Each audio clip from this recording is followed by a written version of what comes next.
Her shoulders ached, not from scrubbing floors, not from carrying water, but from holding herself perfectly, painfully still for 3 straight hours. Restraint, that was her real job. Leonora Vale, 26, a governess, educated but invisible, stood near the massive oak tree at the Marchioness's grand fête. A dove-grey gown, a quiet posture, a ghost among colour. From a distance, the lawn glittered like a painting she was forbidden to touch. Ladies in peacock silks drifted past like bright birds. Laughter chimed like silver. A quartet she couldn't see played thin, polite music under a white tent.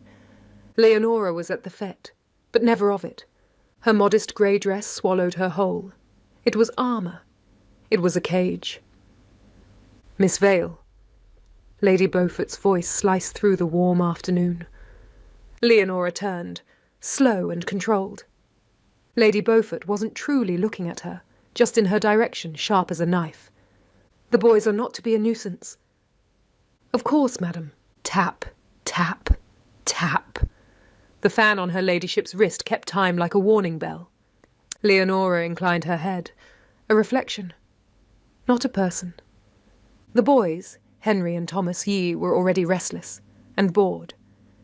Master Henry, she murmured, stopping a cucumber sandwich from its impending launch. That is not the purpose of a mallet. It's boring, Thomas complained. He wasn't wrong. This entire day was a curated eternity. Still, she sent them to the puppet show, and exhaled. One fragile moment of peace. She leaned against the oak, closing her eyes, letting sunlight and the faint whisper of water soothe her. The pond. Just behind the willows, quiet, shaded, safe. She stepped away from the party, drawn toward the soft rustle of branches and dragonflies. The air felt lighter here. She rounded the last willow and froze. The boys were not at the puppet show. They were perched at the edge of the pond, balancing on slick stones, poking lily pads with muddy sticks. And they weren't alone. A little girl, pale curls, simple white muslin, fed crumbs to ducks, laughing softly. Henry! Thomas! Leonora surged forward just as Henry's foot slipped. He pitched forward, arms flailing. A man stepped from the shadows. Fast, silent, controlled. He caught Henry by the back of his jacket a heartbeat, before the boy plunged into the dark water. Leonora's breath shattered. Thank you, she managed, one hand pressed to her chest. It is quite all right, the man said. His voice was low, deep. Weighted with something she couldn't name. Papa! The little girl ran to him, arms around his legs. Leonora finally looked up. The man was tall, severe in an immaculate black coat that looked almost too stark for the bright fete. His brown hair held a slight wave. His features were sharp, aristocratic.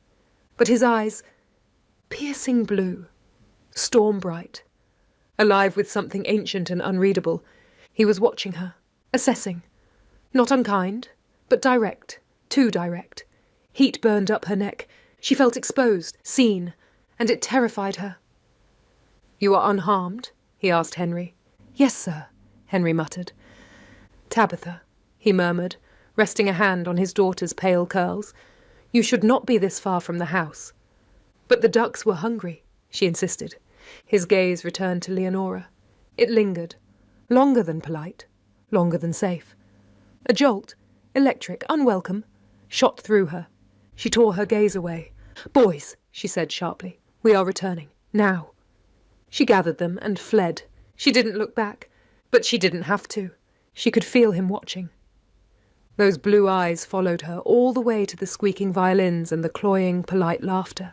The grey dress was gone, hung carefully in her meagre wardrobe, but the ache in her shoulders remained. It was a phantom, a ghost of the day's forced poise. Leonora sat on a hard-backed chair in the small, dim parlour reserved for senior staff, a position she held by the barest of margins. Lamplight, oily and yellow, pushed against the encroaching darkness of the Beaufort's townhouse. Her hands were busy, as they always were in the evening.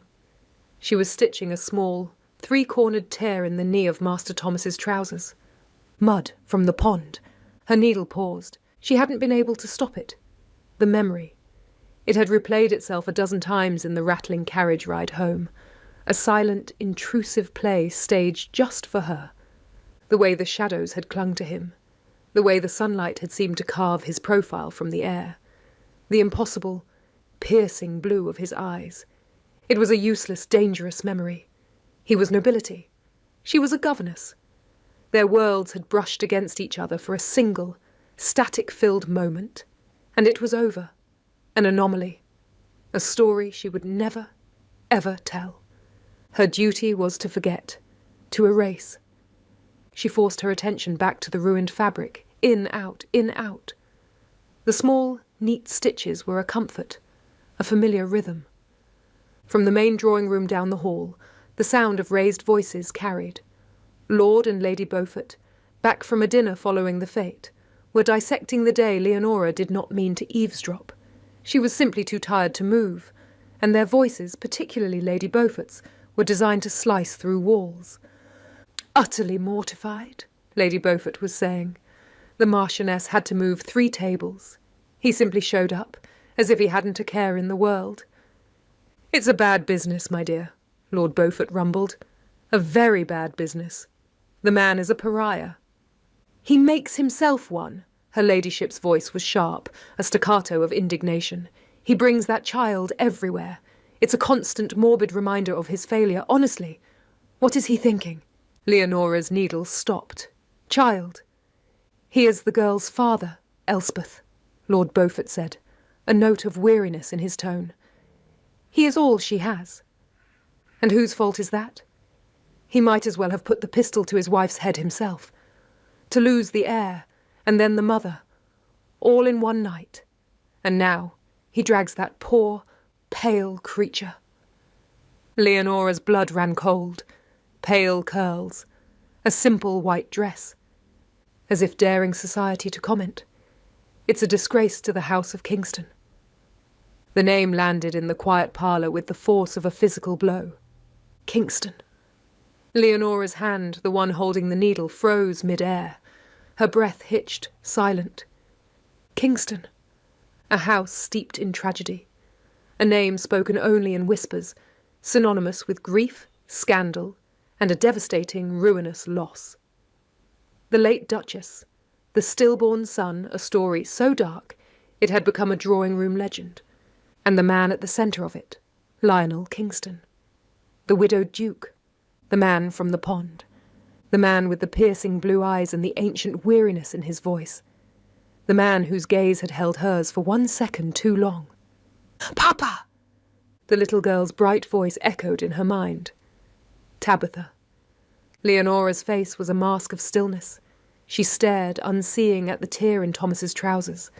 The lamplight flickered, casting shadows that danced across her hands. A wave of sickness, cold and sharp, washed over her. It wasn't just a duke. It was that duke. The broken one. The one people pitied with a cruel, disdainful twist of the lips. The heat she'd felt at the pond, that shocking, unwelcome jolt of being seen, curdled into something else. It turned into shame. Into fear. He wasn't just a man from a different world. He was a man from a world of ruin.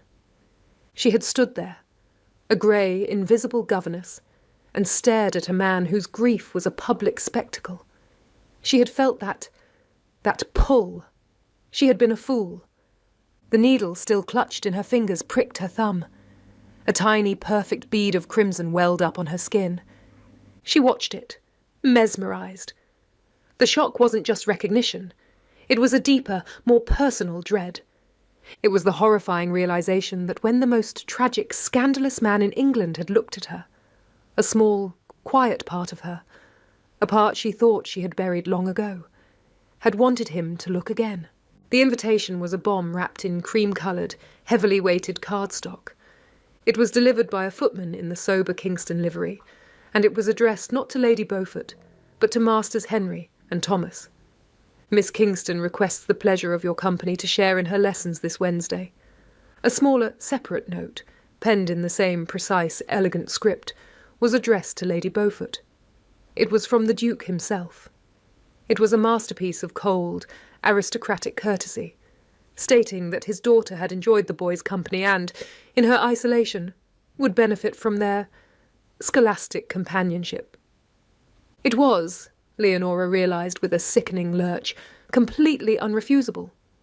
To snub a duke, even a disgraced one, was a social calculation Lady Beaufort was not prepared to make. "You will, of course, accompany them, Miss Vale," Lady Beaufort had said, her lips pursed as if she'd tasted something sour. "And you will ensure they do not catch whatever melancholy humours infect that house." And so, Leonora found herself walking up the wide, imposing steps of Kingston Hall. The Beaufort townhouse was furnished to be seen. Kingston Hall was furnished to be felt. Silence hung in the air like dust motes in the light.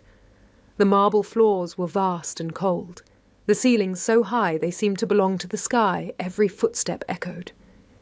It was not a home. It was a mausoleum, a beautiful, perfect, breathless tomb. A severe-looking housekeeper led them not to a dark, oppressive study, but through the house to a set of tall French doors. "Miss Tabitha is in the garden," the woman said, her voice as starched as her apron. The moment they stepped outside, the oppression lifted. Here, at least, was life. The gardens were magnificent, a riot of late summer blooms tamed by precisely trimmed box hedges. And in the centre, on a lawn so green it hurt the eyes, sat Tabitha. She was on a blanket with a book open on her lap. When she saw Henry and Thomas, her face lit up with that same bright, genuine smile from the pond. "You came!" she cried, jumping to her feet. "Miss Vale said we must," Thomas announced, always honest to a fault. Leonora felt a flush of embarrassment, but Tabitha just laughed. For the next hour, Leonora was simply a governess. She set them to their Latin, her voice low and steady. She corrected their sums. She read a passage from the Aeneid, and for the first time, all three children seemed to be listening. Henry and Thomas, freed from their mother's critical gaze, were different children. They were curious. They were gentle. They treated Tabitha with a clumsy, boyish reverence. Leonora sat back on the blanket, the weak afternoon sun warming her face. The children's voices, Tabitha's light, clear questions, Henry's boisterous answers, mingled with the drone of bees in the lavender. A strange, unfamiliar feeling settled over her, a feeling she could only, tentatively, identify as peace. It was a forbidden, dangerous peace. A moment of pretending she was just a teacher, pretending these were just children, pretending she was in a beautiful sunlit garden where tragedy had not poisoned the roots. She smiled, a real, unguarded smile, as Tabitha successfully conjugated a difficult verb, and then the peace shattered. It was a prickle on her skin, a shift in the air, the instinctive animal knowledge of being watched. She did not want to look. Do not look. Do not look. She looked. He was standing on the terrace above the garden, half hidden by the stone balustrade. Lionel Kingston, the Duke. He was not looking at the children. His gaze was fixed, with a quiet, devastating intensity, entirely on her. Leonora's breath caught in her chest. The air she'd just drawn in seemed to turn to glass in her lungs. He was too far away for her to read his expression, but she didn't need to. She could feel it. The same assessing, curious and unsettling command from the pond he was watching her in this moment of forbidden peace. He was watching her smile. He made no move. He just watched. Unspoken yearning. The phrase bloomed in her mind, terrifying and unwelcome. Was it hers or his? She couldn't tell. It didn't matter. Her voice. She realised her voice, which had been gentle and patient, had fallen silent. The children were all looking at her. "Miss Vale?" Tabitha asked, her head tilted. "Are you unwell?" That snapped the thread. Leonora tore her gaze from the Duke. Her heart was a frantic bird against her ribs. She looked down at the book, but the letters swam, meaningless black marks on a white page. "I am perfectly well, Miss Kingston," she said, her voice a strained, brittle thing. She cleared her throat, forcing the practised smooth tone to return. "Now, let us continue. Arma virumque cano? I sing of arms and the man." She did not look up again, but the feeling of his eyes on her, A heavy, warm, forbidden touch remained. It burned against her skin for the rest of the lesson. It had been a month. A strange, perilous, and intoxicating month. The lessons at Kingston Hall, once a source of terror, had become a ritual. The fear had, against all of Leonora's ironclad defences, been replaced by a dangerous, forbidden comfort.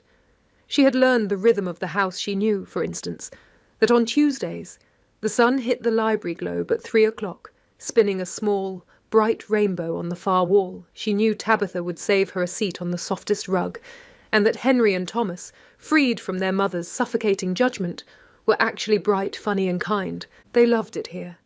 Here, they were not reflections of their family. They were just children. They were allowed to be curious, to be loud, to get ink on their fingers. This house of grief had, paradoxically, become the one place they were allowed to be joyful. Leonora's poise, her armour, had softened. She was still Miss Vale, but a new, fragile version of herself was emerging in the safety of these quiet, book-lined walls. And then there was him. He was part of the ritual, too. He was no longer just a distant sentinel on a terrace. He would happen to be in the library, seated at his great desk, ostensibly reading ledgers. But he wasn't. He was listening. She would be reading a passage from Homer, her voice low and steady, and she would feel his stillness. She would feel the weight of his attention. The air around him was no longer a void of grief. It was a heavy, charged, living silence. He was, in his own quiet, desperate way, present. He was thinking of her. She knew it, just as she knew the sun would hit the globe at 3. And this knowledge was the most dangerous comfort of all. Today the lesson had been perfect. The 3 children were huddled on the floor, their dark and pale heads bent over a large atlas. Arguing animatedly about where a dragon might live, Leonora sat on a stool, a soft, unguarded smile on her face. Lionel was at his desk.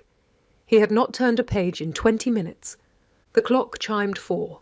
The ritual was over. "All right, you 3, Leonora said, her voice gentle, the smile fading into practised efficiency. "Gather your things. Master Henry, the maps, please." The boys scrambled up. "Do we have to go?"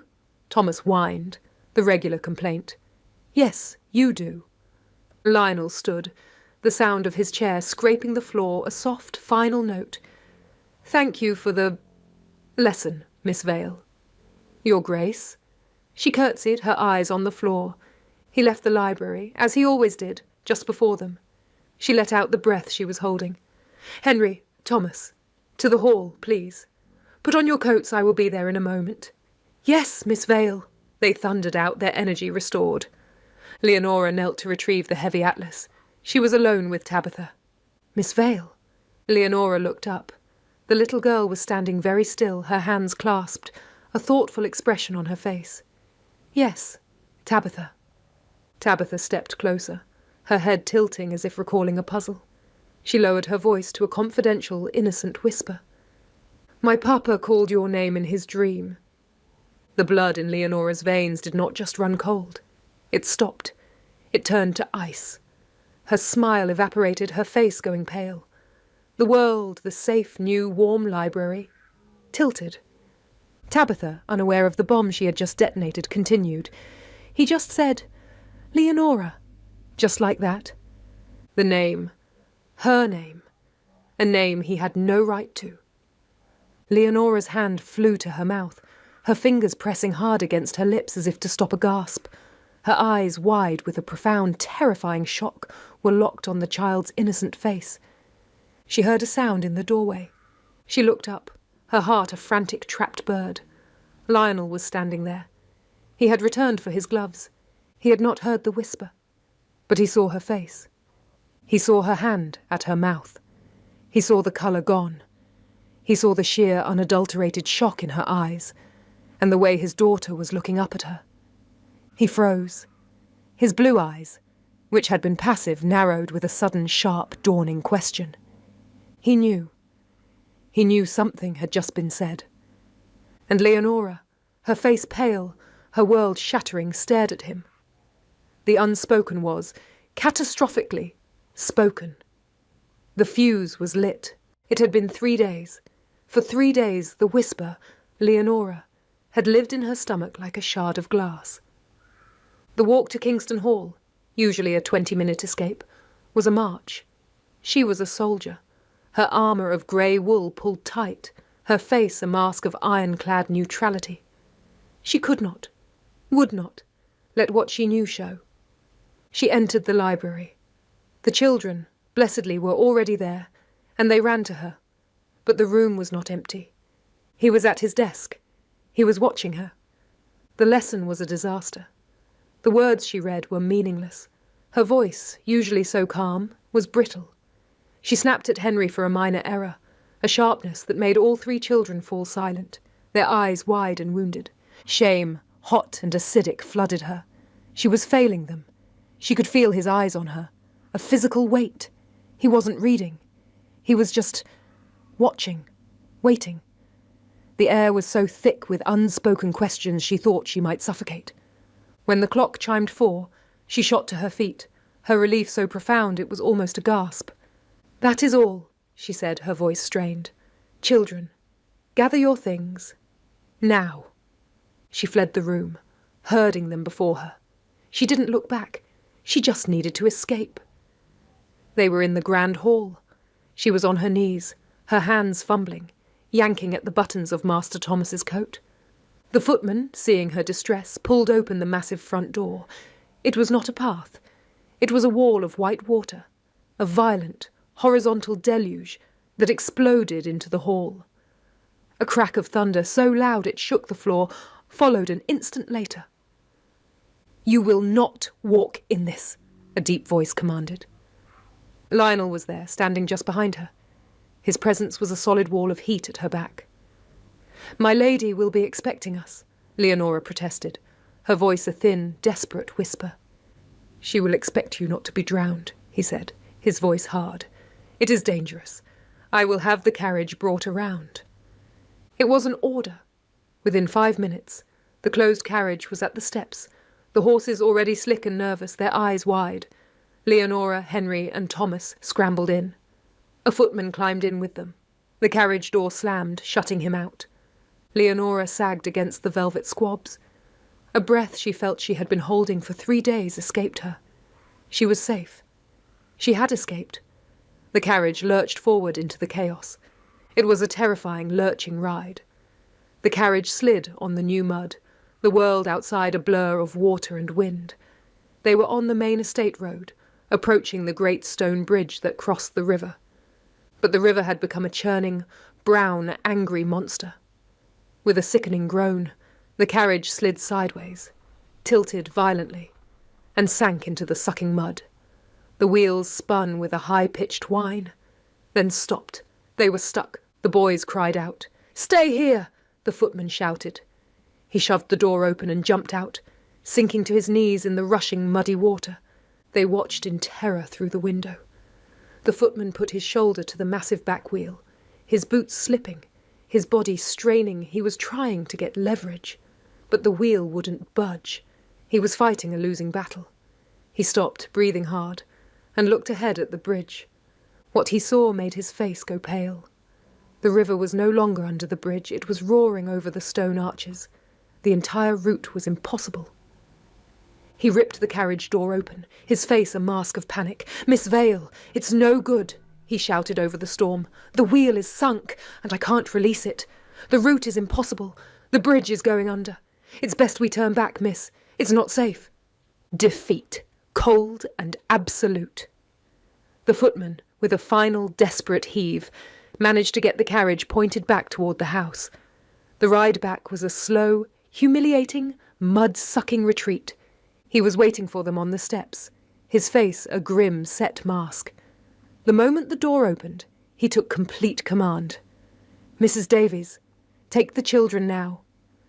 The housekeeper and a team of maids surged forward. Henry and Thomas, now cold, muddy and crying, were swept up. Tabitha met them at the door, her face pale.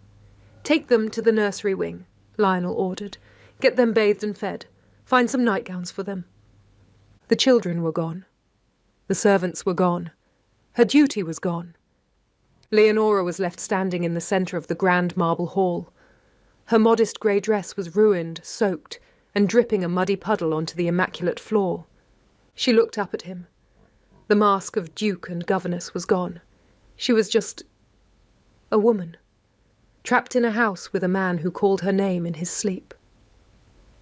"Mrs. Davies," he said, his voice hard, not looking away from Leonora. "See to Miss Vale. She will need dry clothes." The housekeeper's face tightened. It was a crisis of protocol. "Your Grace," Mrs. Davies began, there is only—" "See to it," he commanded, cutting her off. He turned. "Dinner is at 8, Miss Vale. I expect you to join me." He strode away, leaving her alone with the furious housekeeper.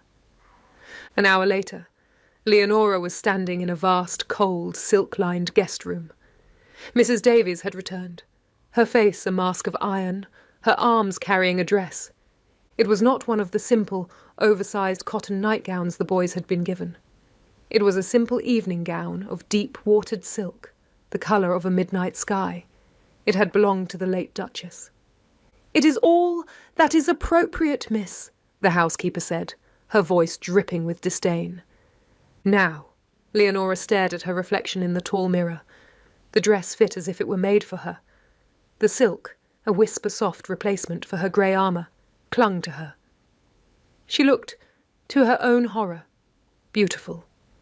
She was an impostor, a fraud, a ghost in a dead woman's clothes. She walked down the grand staircase, each step an agony. The servants in the hall stared, their judgment a physical blow. She felt like a thief. He was waiting for her in the small dining room, a fire crackling in the hearth. He was standing, a glass of wine in his hand, staring into the flames. When he heard her, he turned, and he froze. His composure shattered, his blue eyes widened, not with desire, but with a raw, profound shock. It was a gut punch. He was seeing a ghost. No, he was seeing her, Leonora, in his wife's place. He didn't speak. He just stared. The storm raged outside. But the silence in this room, the agonizing, charged, terrible silence between the Duke and the impostor in his wife's gown, was 1,000 times louder. The dinner was a silent, exquisite torture. The clink of silver on porcelain was a cannon shot in the stillness. Servants, their faces impassive and knowing, glided in and out of the candlelight. Leonora sat, her back rigid, the foreign silk of the Duchess's gown a cold whisper against her skin. She did not eat. She could not. She watched him. He was a man undone. He stared at her, then at his plate, then back at her. The Duke was gone. In his place was a man in raw, profound shock, seeing a ghost from his past and a woman from his dreams all in one. He cleared his throat. "Are you comfortable, Miss Vale?" The question was so absurd, so far from the reality of the moment, that she almost laughed. Comfortable? She was a prisoner, a fraud, a governess in a dead woman's dress, being stared at by a duke who— "I am dry, Your Grace," she managed, her voice a thin thread. "Thank you." The rest of the meal passed in that same agonizing silence. When it was over, he stood, his chair scraping the floor. "You must be tired. Mrs. Davies has prepared the room for you." It was a dismissal. She fled. "Good night, Your Grace." She did not go to the guest room. She couldn't. She felt like a caged animal. The opulent, silk-lined room was a prison she couldn't bear. The house was silent but for the howl of the wind and the lash of the rain. She was restless, terrified, and vibrating with an energy she couldn't name. She felt drawn, pulled by an invisible string. She found herself walking, her stockinged feet silent on the cold marble, toward the one room that had felt safe, the one room that was theirs, the library. The door was ajar. A single, low fire burned in the hearth, casting long, dancing shadows. She pushed the door open and stepped inside. He was there. He wasn't at his desk. He was standing by the great window, a glass of brandy in his hand, staring out at the black, roaring chaos. He heard her. He turned, slowly. They both froze.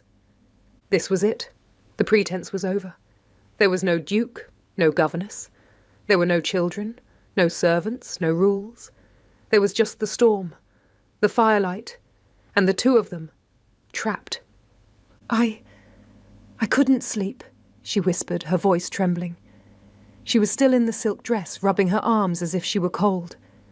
Nor I, he said. His voice was rough, thick. He closed the door. The click of the latch was deafening.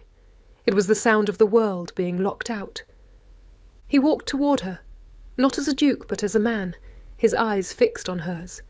He stopped just a few feet away. "What did she say to you?" he asked, his voice low. I don't... My daughter, he clarified, though he didn't need to. The day of the whisper, I saw your face. What did she say? Leonora's heart was slamming against her ribs. There was no escape. There was only the truth. She said, "You were happier since the boys and I have been coming." His gaze intensified, and... Leonora took a shaky breath, the tears she'd been fighting all night finally welling. "And that she heard you call my name in your sleep." The bomb, lit 3 days ago, had finally exploded. He didn't flinch. He didn't deny it. His face in the firelight was a ruin of confession. He closed his eyes, a flicker of profound, unbearable pain passing over him. "It is true," he breathed. "Why?" she whispered, the question torn from her. "Why me?"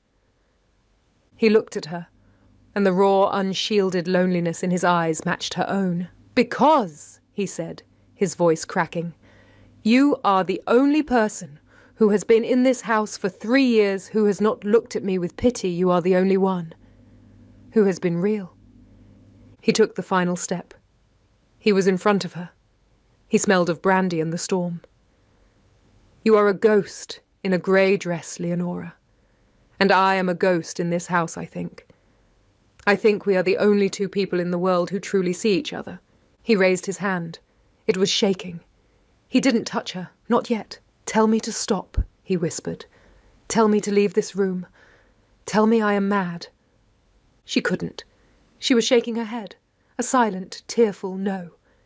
She had been so lonely, so cold. He took that as his answer. His hand, large and warm, came to rest on her cheek. His thumb stroked her skin. It was the first, gentle human touch she had felt in years. "Leonora," he breathed, her name a prayer and a confession. It wasn't a romance. It was a collision. It was the brutally honest, desperate and inevitable collapse of two people who had been holding on by a thread for far too long. He leaned in, and his mouth found hers. It was not a gentle kiss. It was a kiss of shared, agonizing loneliness. It was a kiss of storms and secrets, and the desperate, hopeless human need to be seen. It was the breaking point. And in the library, with the storm howling its approval, the fire casting shadows on the walls, they made their single, catastrophic, life-altering mistake. Leonora did not sleep.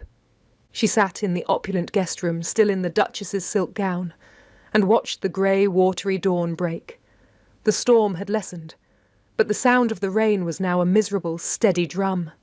She was ruined. It was not a feeling. It was a fact. She had, in a single night of madness, destroyed her life.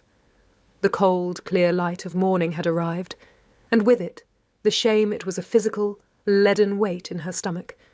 She was a governess who had collided with her employer's employer, a duke, the man whose name she had just hours ago cried out in that very library. The fire was gone. The loneliness was still there, but now it was joined by a new, sharp and terrifying clarity. What have I done? A soft knock came at her door. It was a housemaid, her face a perfect neutral mask that was somehow worse than open disdain. "Miss," the maid said, her eyes fixed on the wall, "your dress has been seen to. It is dry." On her arm was Leonora's own familiar dove-grey dress, laundered, pressed and mended from the mud. Her armour. Leonora took it, her hands shaking. Thank you. She changed, pulling the simple rough wool back on, but it no longer felt like armour. It felt like a costume, a lie. She was a ruined woman hiding inside the uniform of a governess. She had to face him. She had to get the boys and leave.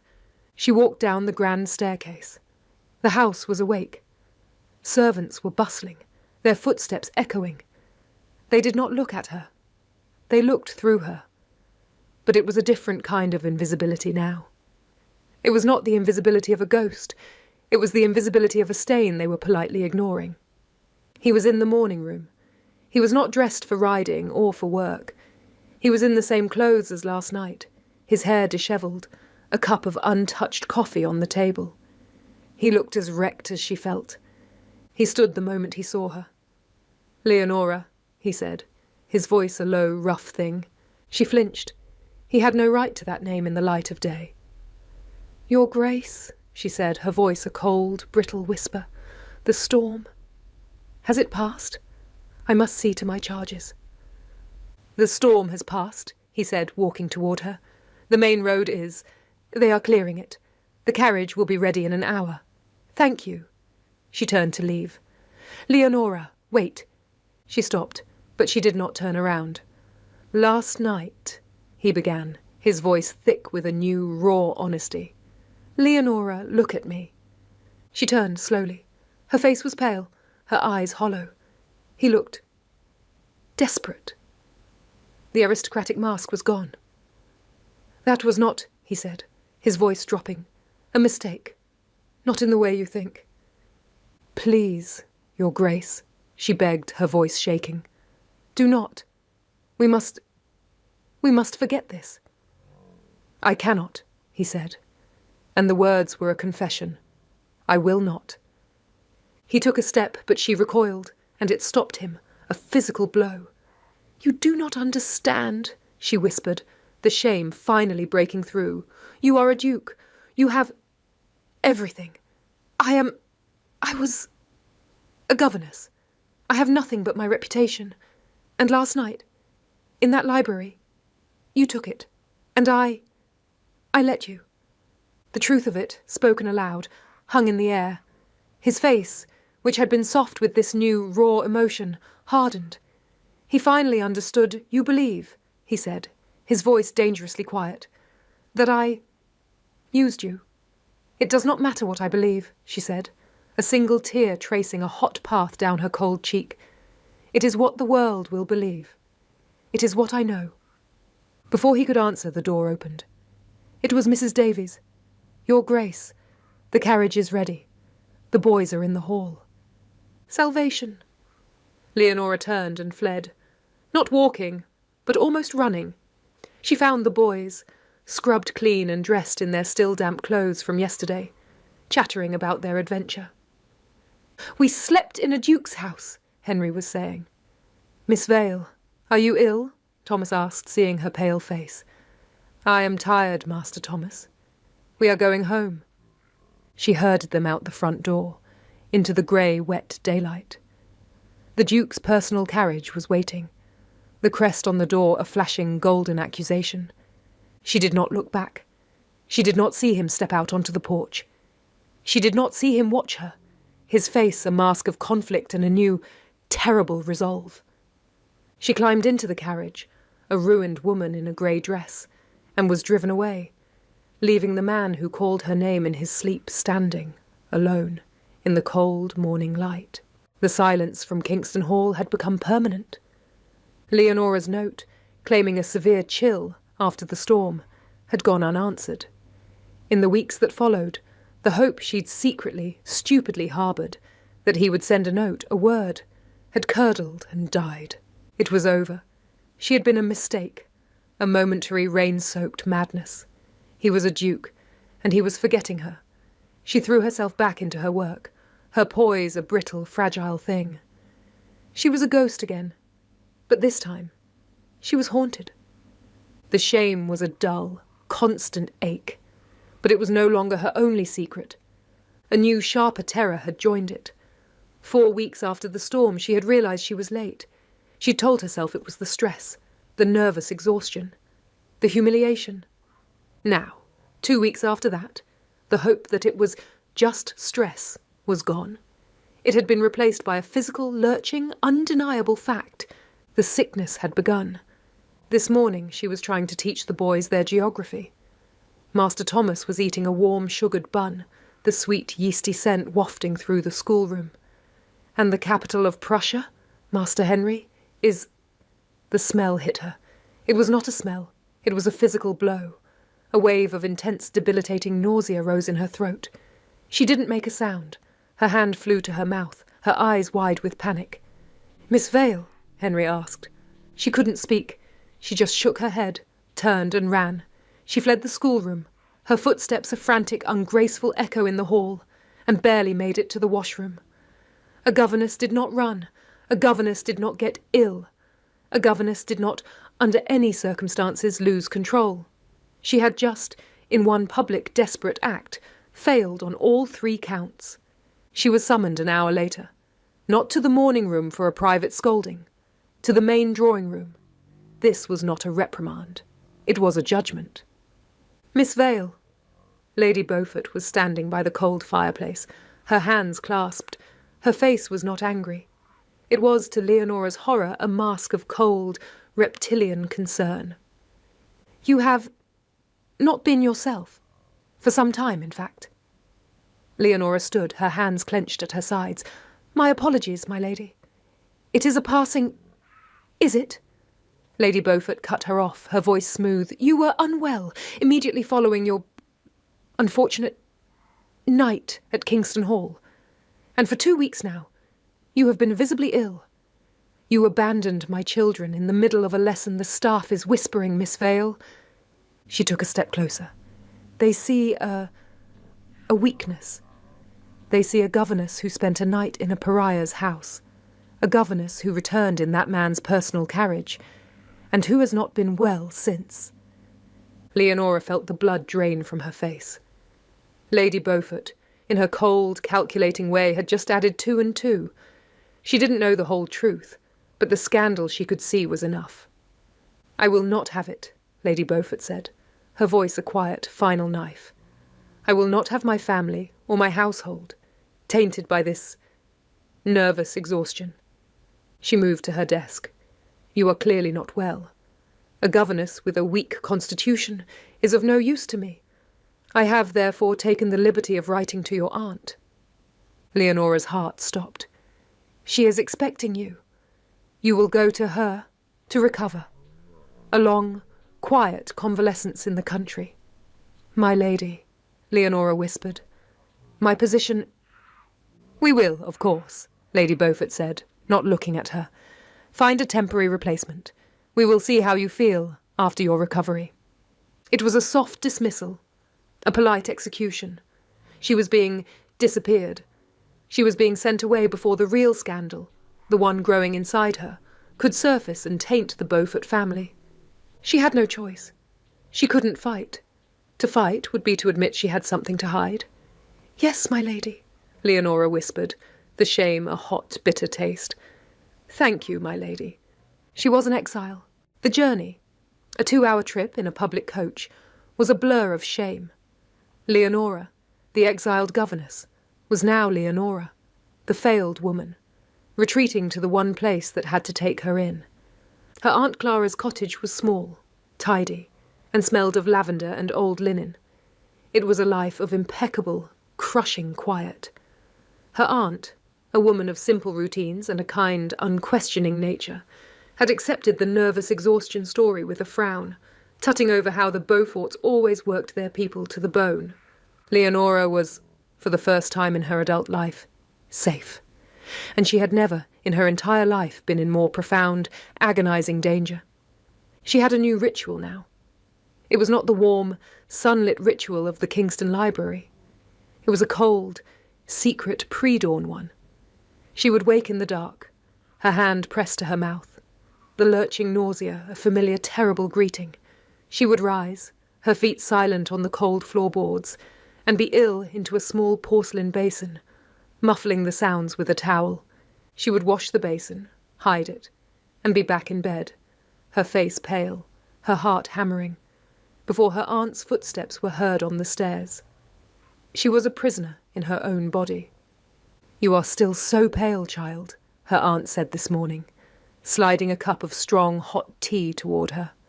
The smell of the bergamot, once a comfort, now made Leonora's stomach clench. "I am just tired, Aunt," Leonora whispered, pushing the cup away. She was heartbroken, but it was a new, angry kind of heartbreak. She felt stupid. She had allowed a child's whisper, "He calls your name," to make her feel seen. She had allowed a storm and a silk dress to make her feel, for one insane, catastrophic moment, desired. And for what? His silence was the answer. He had not come for her. He had not sent a word. The confession in the morning room had been a lie, an embarrassment. She was his mistake. And he, like the coward she now knew him to be, had been relieved when Lady Beaufort had so neatly disappeared her. She was alone. Utterly, completely alone. She spent her afternoons in the small, walled garden, her hands busy with her aunt's sewing, her mind a frantic, ticking clock. She was trapped. She was a governess with no reputation, no money, and a secret that was, day by day, becoming a physical, undeniable reality. This afternoon she sat by the window in her small room, watching the rain, a gentle, normal rain, trace paths down the glass. She was not the imposter in silk. She was not Miss Vale. She was just Leonora, a woman who was, against all odds, carrying the heir to the Kingston name. A child he would never know. A child she would have to find a way to save, even as she destroyed herself. A cold, quiet, impossible to ignore dread settled over her. He was not coming. She was on her own. She had to accept it. She closed her eyes, a hand moving, for the first time, to rest protectively over her still flat stomach. This was her new reality. This was the life she had to face alone. The carriage disappeared. Lionel stood on the rain-slicked steps of Kingston Hall, the grey morning light mocking him. He was alone. He did not feel like a duke. He felt like a villain. He walked back into the silent house, the echo of her final words a torment in his mind. "I have nothing but my reputation. And last night, you took it. And I let you." He who had felt so seen in the library had been a blind, selfish fool. He hadn't seen a collision of two lonely souls. He had seen a duke, a man of power, taking the one thing a governess could not afford to lose. He had felt love. She had felt ruin. Shame, cold and absolute, washed over him. He was no better than the gossips. He too had used her for his own needs. He went to his study, but the ledgers were a blur. He saw her face. He saw her shame. He saw the way she recoiled when he tried to touch her, as if he were diseased. He was. He was the pariah of Kingston Hall, and he had just in one selfish, catastrophic night pulled her into his curse. He needed to fix it. He would write. He would... What? What could he say? "Forgive me for destroying your life, but I think I love you." He was a coward. His man of business had, a week prior, confirmed his annual trip to his northern estates in Northumberland. It was a 4-week tour of his mines and shipyards. He had been planning to postpone it. Now, it was a lifeline. He fled. He told his staff he was leaving, and he did not send a single word to the Beaufort house. What could he say? He was a duke, and he was, for the first of his life, terrified. He was terrified that she was right, that he was a villain. He told himself the silence would give her space, that it would let the scandal of the night cool. It was a lie. He was running. For 4 weeks, he was a ghost in his own northern castle. He was a man possessed, riding his estates with a feverish, manic energy. He did not sleep. He was driven by her memory. His coward's alibi had become its own new, brutally honest prison. He had been so stupid. He had been waiting for... what? For her to forgive him? He had been wallowing in his own shame while she... Where was she? He had received her note, the severe chill, forwarded from Kingston Hall. He'd seized on it, relieved. She is just ill, he'd told himself. She is recovering. Now, on the last night of his trip, the truth, finally, brutally, broke through. Her note wasn't a reason. It was an excuse to stay away from him. His silence hadn't given her space. It had been a confirmation. It had proven her right. It was a new, more profound cruelty.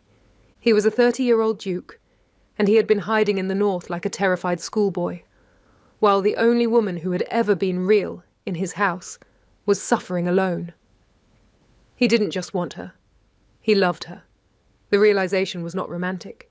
It was a call to arms. He ordered his horse. He did not wait for the carriage. He rode back to London, not as a man, but as a force. He arrived at the Beaufort townhouse 2 days later, still in his muddy, travel-stained riding clothes, a man who had not slept. He didn't knock. He hammered. He strode into the hall, past a shocked footman. "Where is Miss Vale?" Your Grace." "Lionel, good heavens." Lady Beaufort was descending the stairs, her face a mask of cold, reptilian surprise. "I am here," he said, his voice a low, dangerous command. "To see Miss Vale." A flicker of something, triumph, malice, passed over her face. She glided into the drawing-room and he followed. "Oh, Your Grace," she said, her voice dripping with a feigned, cool sympathy. "You've missed her." Lionel's heart stopped. "What?" "Miss Vale has been gone," Lady Beaufort said. "For weeks." "Gone where?" "Such a shame," she continued, enjoying this. "Her nervous exhaustion. It began right after her unfortunate night at your estate. A weak constitution, I'm afraid. She simply wasn't fit for the post." He stared at her, the blood draining from his face as the words hit him. Nervous exhaustion. Gone for weeks. Not fit. It wasn't a severe chill. It was ruin. His silence. His coward's alibi. He had been hiding for a month, while this vulture had seen her weakness and had torn her apart. He hadn't just abandoned her. He had destroyed her. He turned, his blue eyes no longer haunted, but glacial. The man was gone. The Duke was here. "The address?" he said, his voice terrifyingly quiet. I beg your pardon?" "Her aunt's address. You will give it to me. Now." He did not say goodbye to Lady Beaufort. He did not say thank you. He strode from her drawing-room, leaving her standing there, and walked out of her house, his face a mask of glacial, aristocratic rage. The address, a simple cottage in a village 2 hours' ride, was a brand in his mind. He did not wait for his carriage. He did not go home. He rode his travel-stained horse, a man possessed, directly into the street and spurred the animal into a gallop. He was a fool. The word was a rhythm, a self-flagellation against the pounding of his horse's hooves. Fool! Fool! Fool! He had been so consumed by his own shame, his own fear that she found him repulsive, that he had run. He had hidden in Northumberland for 4 weeks, telling himself it was business, while she... Nervous exhaustion. Gone for weeks. Not fit. He saw it all in one, blinding, horrifying flash of brutal honesty. He saw her, pale and terrified, returning to that house. He saw her day after day, waiting for a word from him that never came. He saw his own silence, his cowardice, confirming her worst fear, that she had been used. He hadn't just broken her heart. He had, by all accounts, broken her mind. He had done this. He had taken this strong, quiet, real woman, and he had destroyed her. The ride was a 2-hour penance. He pushed the horse, punishing the animal, punishing himself. He did not care about the mud that splattered his coat. He did not care about the road. He cared only about the time. 6 weeks.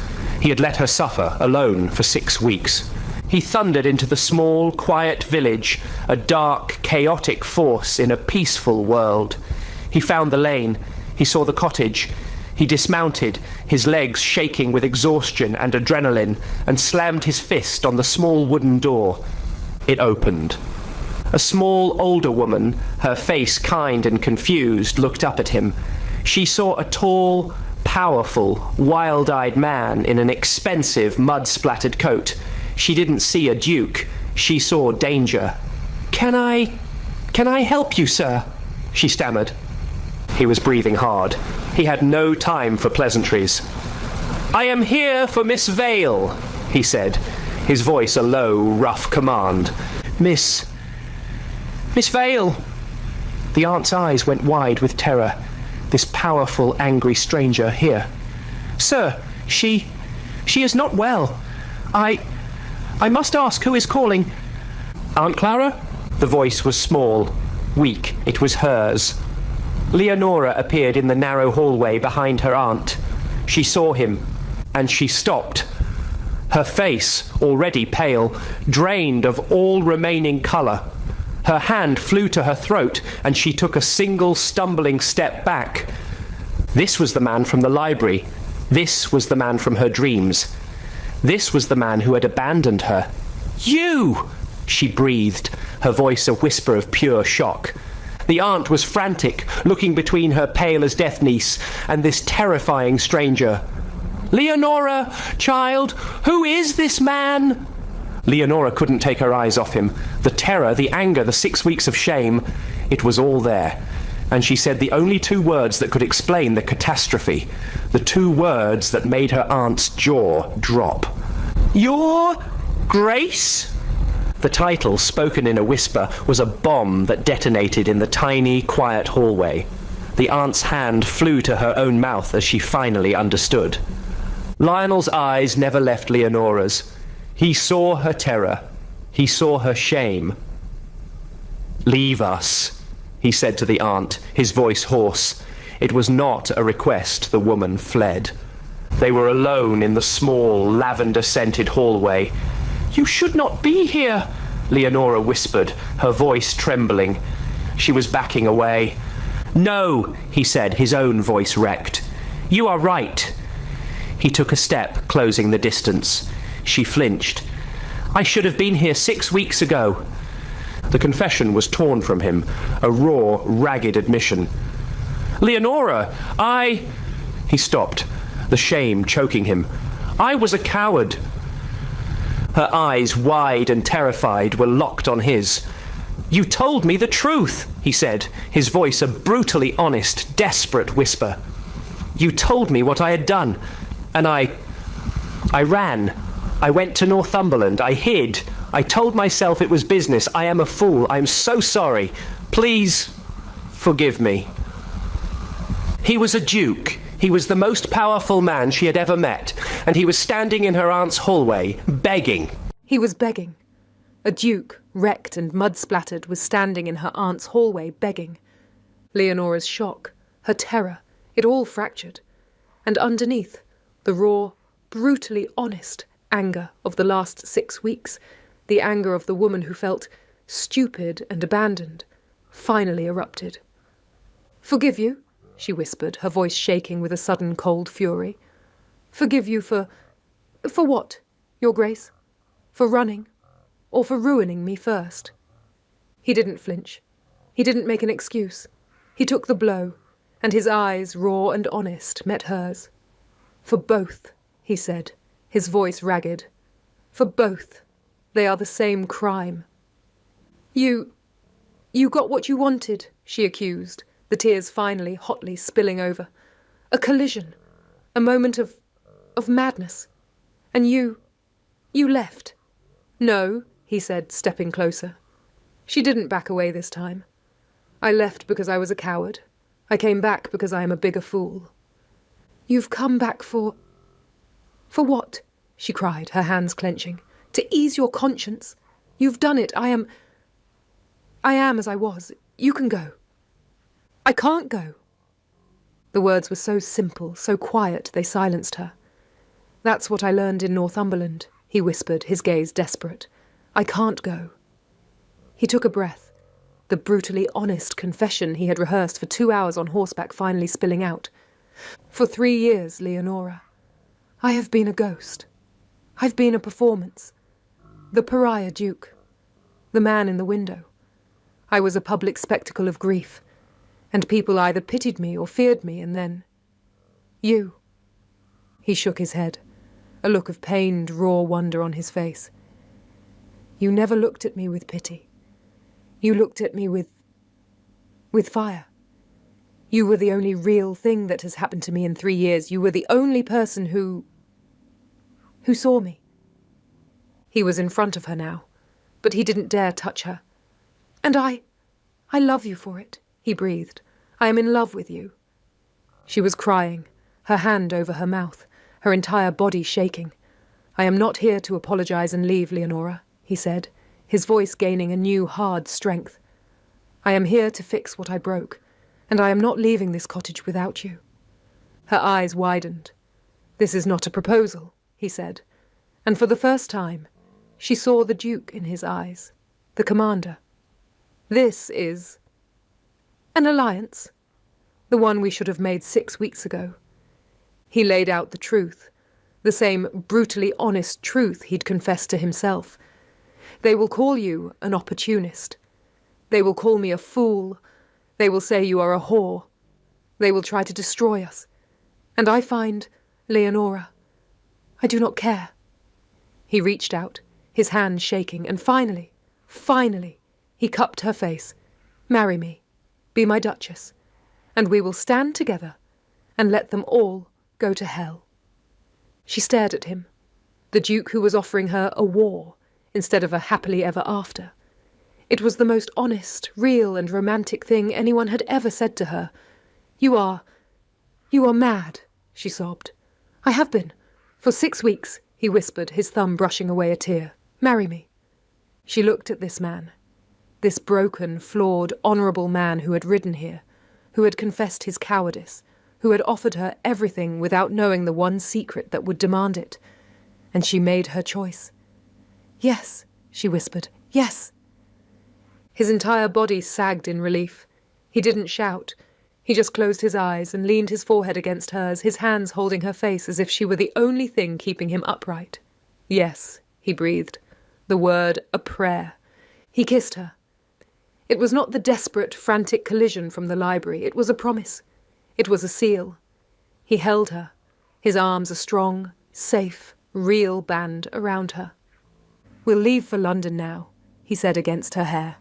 I'll get a special license. We will be married by the end of the week. Leonora, who had been crying in relief, suddenly froze.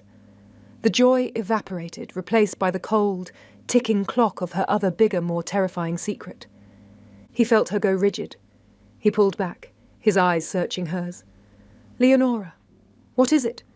She looked up at him, her new, brave, terrified Duke. She had to. He had been brutally honest with her. He deserved the same. Lionel, she whispered, her voice shaking anew. You don't understand. We have to, because there is more. His arms were a strong, safe band around her. He had said yes. He had chosen her. And now, Leonora had to deliver the final, brutally honest truth. He felt her go rigid in his arms. He pulled back, his eyes, no longer a duke's but a man's, searching hers. Leonora, what is it? You're trembling. She looked up at him, her new, brave, terrified Duke. He deserved the whole truth. Lionel, she whispered, her voice shaking anew. You don't understand. You said we must marry by the end of the week. We will, he said, his voice a low, firm promise. We have to, she said, the words a terrified half-sob. Because there is more. His smile faded. He saw the new, profound, unadulterated terror in her eyes. What is it? He asked, his hands gripping her arms. Leonora, what have I missed? She couldn't say it. She just couldn't. Instead, her hand, the one that had been clenched at her side, moved, trembling, and came to rest, flat over her still flat stomach. He followed the movement, his eyes locked on her hand. He didn't understand. Not for a second. And then, his gaze shot back to her face. He saw her tear-filled, terrified, confirming eyes. He stopped breathing. The sickness, the nervous exhaustion, the 6 weeks. It all collided. It was not a mistake. It was a consequence. "Leonora," he breathed, his voice a hoarse, stunned whisper. "You are—" "Yes," she finally truly sobbed. "I am so sorry. I didn't know how to—" She thought he would pull away. She thought she would see the trap, the duty, the anger in his eyes. He didn't. He looked at her hand, on her stomach. He looked at her, terrified and crying. And the 6 weeks of his coward's alibi. His running. It all came crashing down on him with a new, deeper, more brutally honest horror. He had been in Northumberland, wallowing in his own shame, while she was alone. And pregnant. His shock didn't become anger. It became a new, more terrible wave of guilt. And then awe. He didn't pull away. He pulled her closer, his grip almost painful, his arms a steel band, crushing her to him. He buried his face in her hair, his own body shaking. "My God," he whispered, his voice thick and broken. "And I left you, I ran, while you— Oh, Leonora, forgive me, forgive me." She was sobbing into his coat. You are not angry?" He pulled back, his hands cupping her face, his blue eyes wild. "Angry. Angry. I am a fool, I am a villain, and you are a miracle." He looked down at her stomach and then back at her face, and a new raw possessive light entered his eyes. "By the end of the week is not fast enough," he said, his voice a low, hard, final command. "We leave for London. Now." The epilogue, 7 months later. The war had been brutal, just as he'd promised. The ton had been vicious. When the Duke of Kingston had procured a special licence and married a penniless, dismissed governess in a secret, frantic ceremony, society had erupted. They had been cut. They had been snubbed. Their names had been dragged through every scandal sheet in London. And as Lionel had promised, they had stood together and let them all go to hell. The House of Kingston was no longer a tomb. Today the garden was in full, glorious, high summer bloom. The unspoken yearning had been replaced by a brutally honest peace.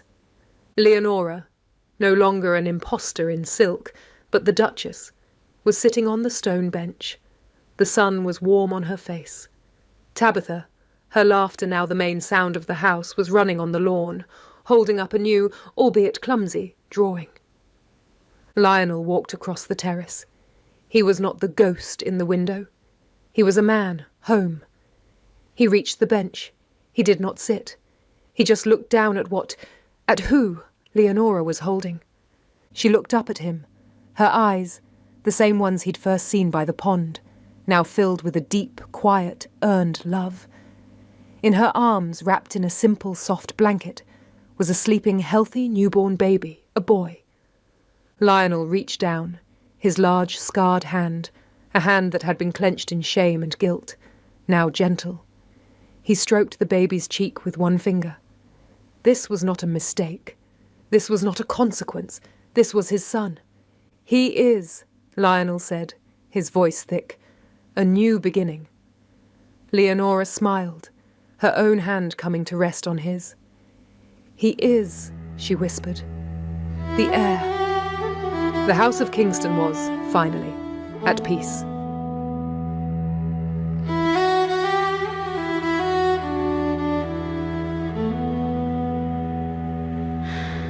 I walk through shadows, learning how to hold my breath, soft as a whisper, almost fading into dust. But somehow you still found me in the quiet of my fear, and our hearts met halfway.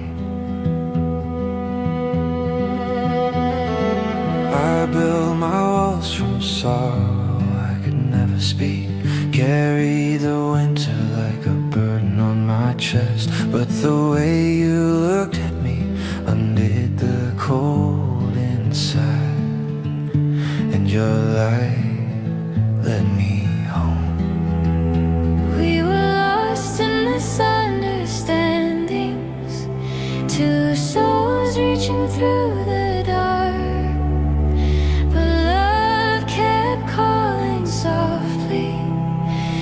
stitching hope into the scars.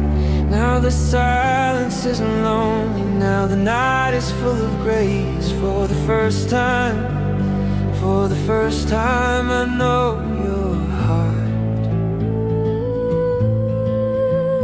Harmonize. I thought you turned away, a storm I couldn't read. Fear made a coward of the courage I had left. But loving you was something I could never walk away from. Even then, even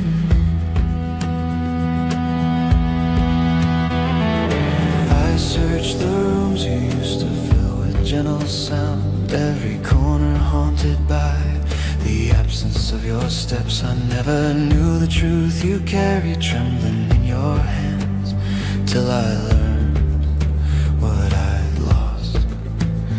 we were lost in misunderstandings, two souls reaching through the dark. But love kept calling softly, stitching hope into the scars. Now the silence isn't lonely, now the night is full of grace. For the first time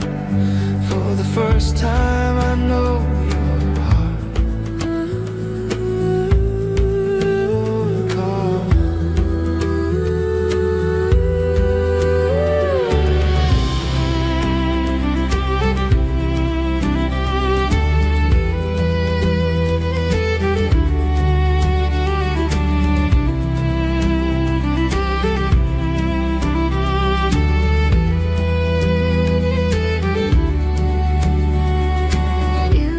My trembling world with kindness unafraid, not knowing what it cost me just to let your name stay close. I carried every heartbeat like a promise in the dark, praying you felt it too. If I could go back now, I'd break the chains of silence, tell you every moment that I meant for you to stay. But fate was louder, pulling you beyond my reach. Still my heart stayed with you.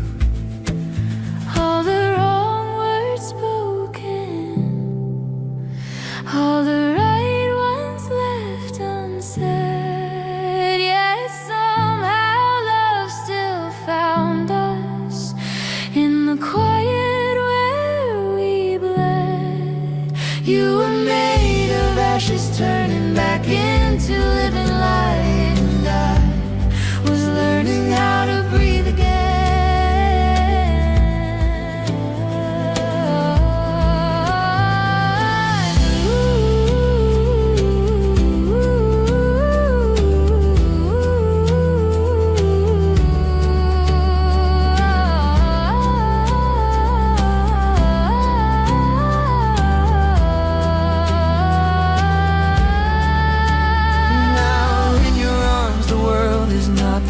It was.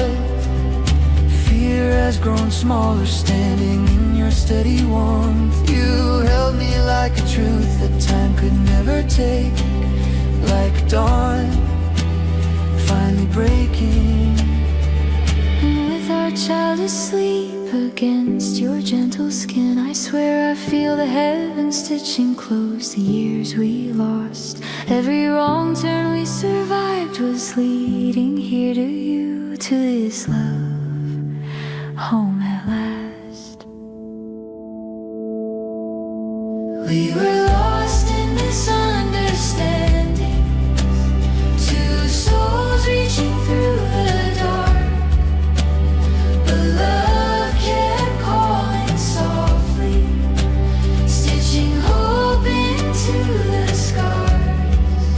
Now the silence holds our future, now the night bows to our grace. For the first time I know you're